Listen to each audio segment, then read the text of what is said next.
স্বল্প সময়ে মানুষের সেবার পরিবর্তে পরিবারের সেবা, আত্মীয় সেবা, স্বজন প্রীতি, এই বিষয়গুলো মুখ্য হওয়ার কারণে রাজনীতিবিদদের যে মূল লক্ষ্য এবং উদ্দেশ্য ছিল মানব সেবা, সেই জায়গা থেকে অনেক সুদূর পরাহিত হয়েছে। আমাদের অর্থমন্ত্রী তিনি বললেন বন্ধ করে দেবেন, আরো বিভিন্ন জায়গায় বললেন যে সমস্ত বৃদ্ধ কার্ড, বিভিন্ন ভাতা বন্ধ করে দেবেন। তখন যদি শাস্তি হতো, তখন যদি তাদের প্রতি আইনের সঠিক প্রয়োগ থাকতো, তাহলে আজকে কিন্তু ভয়াবহ করে এই ঘটনা ঘটতো না। যদি কোনো অভিযোগ সত্য না হয় তাহলে তাদেরকে ভৎসনা করতে পারতো নির্বাচন কমিশন, তাদেরকে বিরক্ত করার জন্য। আর যদি সঠিক হয়ে থাকে তাহলে তো নির্বাচনী বিধান অনুযায়ী মেজর ইব্রাহিমের বিরুদ্ধে তো আইনগত ব্যবস্থা নেওয়ার কথা। সেটি যখন হয় না হাসিনা আপা, তখন রাজনীতির নামে এই যে আজকে যে ভোগতন্ত্র বা ভোগবাদ তৈরি হয়েছে, আমি সরি টু সে, কেউ কষ্ট পাবেন আমি জানি না, আজকে এই জায়গা থেকে পরিত্রাণের পথ রেপন ভাই খুঁজতে হবে।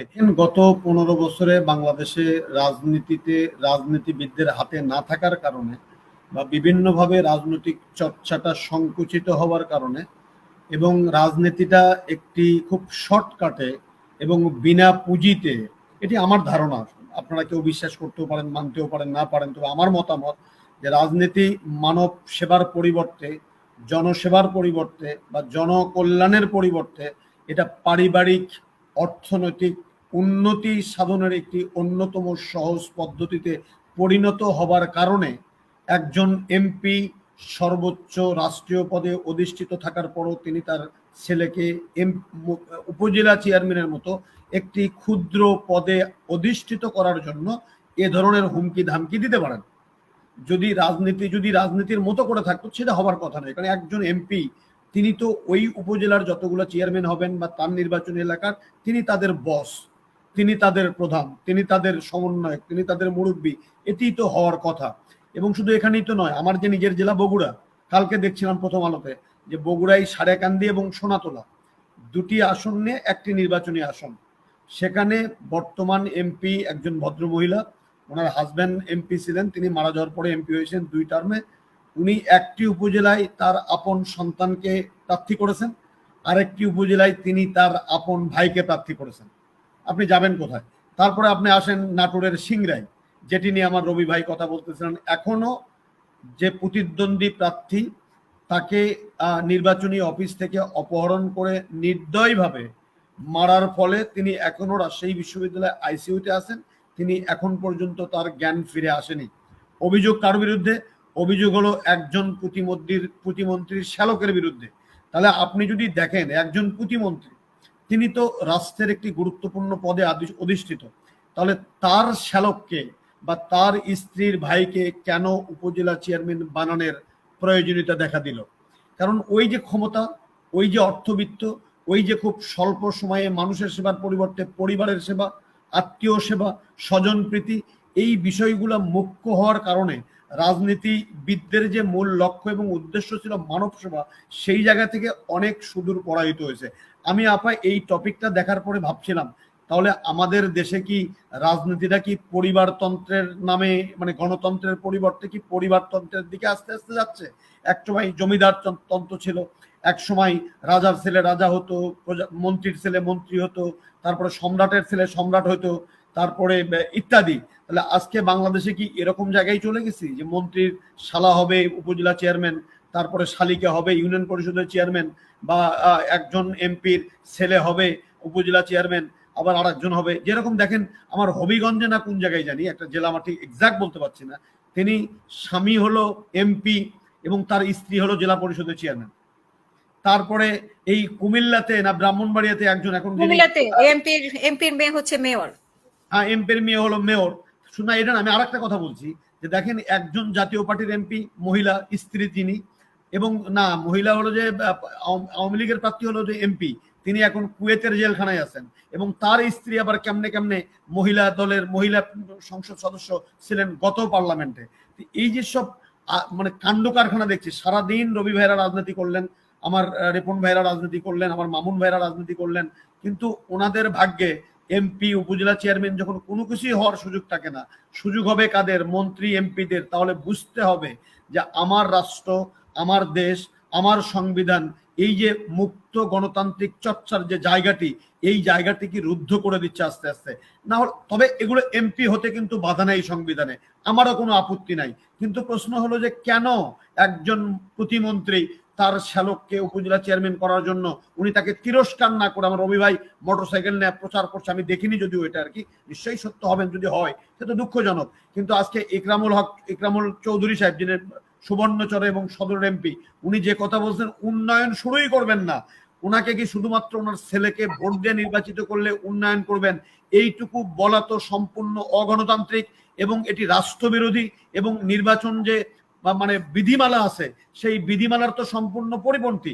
দেশে যদি সুস্থ গণতান্ত্রিক চর্চা থাকতো, আইনের শাসন থাকতো, সুশাসন থাকতো, মামুন ভাই এতক্ষণে এমপি শোকজ পাওয়ার কথা, কিন্তু সেটি কিন্তু হচ্ছে না, আমরা দেখছি না। বা যদি সত্যি সত্যি রিপন ভাই যে রবি ভাই যে কথাটা বললেন সেটা যদি সত্য হয়ে থাকে, তাহলে ওই প্রতিমন্ত্রী তো ধমক খাওয়ার কথা এতক্ষণ। বা বগুড়ায় যে এমপিটি রাজনীতিবিদদেরকে ফেলে রেখে তিনি নিজের সন্তান এবং নিজের পুত্রদেরকে, ভাইকে যে এমপি উপজেলা চেয়ারম্যান প্রার্থী করলেন, এটি তো খুব খারাপ কথা। এবং দেখেন এটি কোত্থেকে হয়েছে, জাতীয় নির্বাচনে আপনার মনে থাকার কথা, পঞ্চগড়ে সাবেক রেলওয়ে মন্ত্রী তিনি বলেছেন ভিজিএফ কার্ড কি সব বন্ধ করে দেবেন, এবং কুমিল্লাতে এই যে আমাদের অর্থমন্ত্রী তিনি বললেন বন্ধ করে দেবেন, আরো বিভিন্ন জায়গায় বন্ধ, যে সমস্ত বৃদ্ধ কার্ড, বিভিন্ন ভাতা বন্ধ করে দেবেন। তখন যদি শাস্তি হতো, তখন যদি তাদের প্রতি আইনের সঠিক প্রয়োগ থাকতো, তাহলে আজকে কিন্তু ভয়াবহ করে এই ঘটনা ঘটতো না। এবং এখানেই তো শান্ত নয়, কিছুক্ষণ আগে দেখছিলাম যে আগামী বৃহস্পতিবারে টাঙ্গাইলে নির্বাচনকে কেন্দ্র করে দুই গ্রুপ দুই জায়গায় আলাদা আলাদা মিটিং করছে। সারা বাংলাদেশে আওয়ামী লীগ কিন্তু সন্ত্রাসটাকে সরিয়ে দিয়েছে। এখন বিএনপি নেই, জামাত নেই, জাতীয় পার্টি আছে কি নাই এটা বোঝা যাচ্ছে না এখন পর্যন্ত। আর আমার কল্যাণ পার্টি তো ভাই আমার আসেনি, যেটা আপনি শুনালেন। তার চেয়ে বড় কথা হলো যে ওনার নির্বাচনের সময় ওনার নির্বাচনী এলাকার, আমি তথ্য দিচ্ছি মামুন ভাই আপনি বিরক্ত হেন না, আমি তথ্য দিচ্ছি যে সমস্ত ইউনিয়ন পরিষদের চেয়ারম্যানরা নির্বাচন কমিশনে লিখিত দিয়েছিলেন যে তাদের প্রতি কল্যাণ পার্টির চেয়ারম্যানকে ভোট দেওয়ার জন্য এক ধরনের চাপ রয়েছে। আমি জানি না সেটা কিসের চাপ, তারা লিখিত দিয়েছেন, অধিকাংশ চেয়ারম্যান 33 জন না 43 জন, আমার এখনো মনে আছে যে মানে অধিকাংশ, মামুন ভাই অধিকাংশ চেয়ারম্যান, আমি সংখ্যাটা যদি ভুলও বলে থাকি অধিকাংশ। তাহলে এই যে অবস্থাটা, তখনও কিন্তু যদি আমার দেশের নির্বাচন কমিশন যদি সুষ্ঠু হতো, এবং নির্বাচন কমিশনের লিখিত অভিযোগ করা হয়েছে, আজ পর্যন্ত হাসিনা আপাকে আপনি দেখেছেন যে নির্বাচন কমিটি সেটা তদন্ত করেছে, তার সত্যতা যাচাই করেছে, এবং যাচাই করে যদি কোনো অভিযোগ সত্য না হয় তাহলে তাদেরকে ভৎসনা করতে পারতো নির্বাচন কমিশন, তাদেরকে বিরক্ত করার জন্য। আর যদি সঠিক হয়ে থাকে তাহলে তো নির্বাচনী বিধান অনুযায়ী মেজর ইব্রাহিমের বিরুদ্ধে তো আইনগত ব্যবস্থা নেওয়ার কথা। সেটি যখন হয় না হাসিনা আপা, তখন রাজনীতির নামে এই যে আজকে যে ভোগতন্ত্র বা ভোগবাদ তৈরি হয়েছে, আমি সরি টু সে, কেউ কষ্ট পাবেন আমি জানি না, আজকে এই জায়গা থেকে পরিত্রাণের পথ রেপন ভাই খুঁজতে হবে। না হলে আমরা যে আশঙ্কা করছি যে রাজনীতি, মামুন ভাই বলেছেন যে রাজনীতিবিদরা চলে গেছে পুরোপুরি, ওই যে বললাম 67% পার্লামেন্ট মেম্বার হলো যে বিজনেসম্যানেরা, তাহলে এখন এটা যদি আবার ভাগ বসায়, যদি এমপি মন্ত্রী প্রতিমন্ত্রীরা যদি ভাগ বসায়, তারপরে জেলা পরিষদের চেয়ারম্যান, তাহলে আপনি কি মনে করেন যে আমার দেশের তরুণ প্রজন্ম যারা রাজনীতি করতে চায়, যারা শিক্ষিত মার্জিত রুচিশীল মানুষ, যারা আগামী দিনে বাংলাদেশের নেতৃত্ব দিতে চায়, তাদেরকে কি আপনি আর পাবেন? আপনি পাবেন না। তো আপনি পাবেন কাদেরকে? মন্ত্রীর পুত্র এমপি, এমপির বউ এমপি, তারপর উপজেলা চেয়ারম্যানের ছেলে এমপি। এই যে একটা গোষ্ঠী তৈরি হবে, যে গোষ্ঠী মানব সেবা, জনসেবা, রাষ্ট্রের কল্যাণের ব্যত্যয় ঘটিয়ে তারা এই দেশকে একটি কি বলবো যে কর্তৃত্ববাদী সরকারের একটি প্রকৃষ্ট উদাহরণ হিসেবে জাতির সামনে কিন্তু প্রতিষ্ঠিত করবে। আমি গণতন্ত্র এখন এই সরকার আছে দেখে আপনারা হয়তো এই সরকারকে বলছেন, বা এই সরকার ছিল দেখে এই সরকারকে বলছেন মানে গত 3 টার্ম, কিন্তু এর আগে বিএনপি কি কর্তৃত্ব দেখায়নি? বিএনপি কি ক্ষমতার অপব্যবহার করেনি? করেছে তো, আমি তো আপনাকে না করছি না, আমি বলছি গত 15 বছরে আমি একবারও সেই সরকারের বা কোনো সরকারের আমি কোনো সার্টিফাই এখানে করার জন্য আসিনি বা সার্টিফিকেট দেওয়ার জন্য। আমি আপনাকে বলছি যে এটি যে বিষয়টা নিয়ে আলোচনা হলো, এই আলোচনার মাত্রাটা বিগত যে কোনো সরকারের চেয়ে এর সংখ্যা, এর পরিমাণ, এর ভয়াবহতা অনেক অনেক গুণ বেশি। কখনোই আপনি এটা বলতে পারবেন না যে উপজেলা চেয়ারম্যান হলো ছেলে আর এমপি হলো বউ বা বাবা, এরকম নজির কিন্তু খুবই কম বা একেবারেই রেয়ার। এবং আদৌ আছে কিনা এই মুহূর্তে আমার মনে পড়ছে না, রিপন ভাই তথ্য দিলে আমি উপকৃত হব, আমার মামুন ভাইয়ের কাছে যদি এরকম তথ্য থাকে। তবে হ্যাঁ ছিল তো, কর্নেল অলি আহমেদ এবং তার স্ত্রী দুইজনই বোধহয় এমপি ছিলেন ওনার এলাকায়, এরকম কিছু কিছু ছিল। তারপর আমাদের কি বলে যে এই যে জাতীয় পার্টির আমাদের যে এবার যে নির্বাচন আনোয়ার হোসেন, তো উনি ছিলেন, উনিও এমপি ছিলেন, ওনার মিসেসও এমপি ছিলেন, এরকম ছিল। কিন্তু হ্যাঁ, রাশেদ খান মেননের বউ, ইনু সাহেবের বউ। কিন্তু আমি বলছি এগুলার প্রাদুর্ভাব সালাউদ্দিন সাহেব এমপি ছিল, ওনার বউ হাসিনা এমপি ছিলেন। আচ্ছা আচ্ছা, কিন্তু আমি বলছি এগুলা কিন্তু সবকিছু ঘটেছে হাসিনা বা না না না, হাসিনা কিন্তু ডাইরেক্ট নির্বাচন করে এমপি হয়েছে।